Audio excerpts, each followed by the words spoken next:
रामकृष्ण हरी. या टरबूज खायला. टरबूज खाण्याचा कार्यक्रम. महाराज इकडे पळाले. महाराजांनी भरपूर टरबूज खाल्ले तर वार करायला टरबूज आहेत महाराज. या इकडून या. हो बघा हा.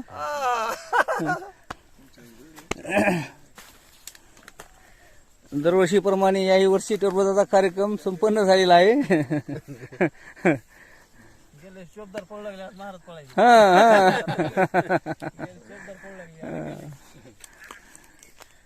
वा वा वा. अंधापुरीकर भजनी मंडळी छान झाला का नाही कार्यक्रम? कार्यक्रम झाला.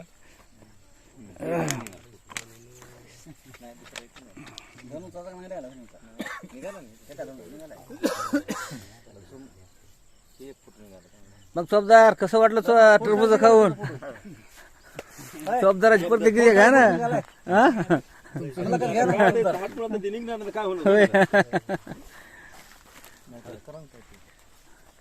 तुम्हाला काय तरी मजा वाटायली? खाताना काढे पाहिजे होता. खाताना सगळे खाण्यात दंग झाले ना.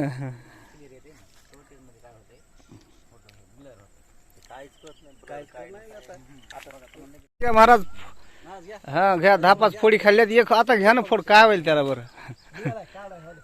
नाही नाही नाही तुमचा निघाल नाही ना. हा हा. आणि इकडे माझ्याकडे बघा ना. हा या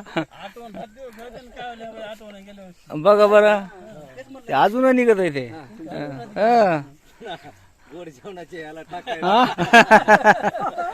दरवर्षीप्रमाणे याही वर्षी टरबूज खाण्याचा कार्यक्रम आमच्या अण्णांनी या ठिकाणी घेतलेला आहे. सर्व भजनी मंडळ, अंधापुरी भजनी मंडळ, उमरा भजनी मंडळ या ठिकाणी टरबूज खाण्यासाठी उपस्थित झालेले आहेत. खूप सुंदर असा कार्यक्रम टरबुजाचा या ठिकाणी संपन्न झालेला आहे. काय फोडी निघायल्यात ना. हे काय खूप छान छान. अण्णा दरवर्षी या ठिकाणी आम्हाला टरबूज खायला आणतात. असाच योग दरवर्षी अण्णांनी घडून आणावा. आहे का नाही? क्वालिटी सुंदर प्रकारची वाडी देखील या ठिकाणी आलेली आहे.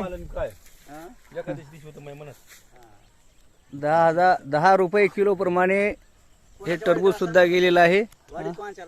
आमचे आदरणीय व्यक्तिपरायण राजीभाऊ दादा दरवर्षी आम्हाला या ठिकाणी टरबूज खाण्याकरता बोलवतात. आणि त्यांचे सहकारी अण्णा.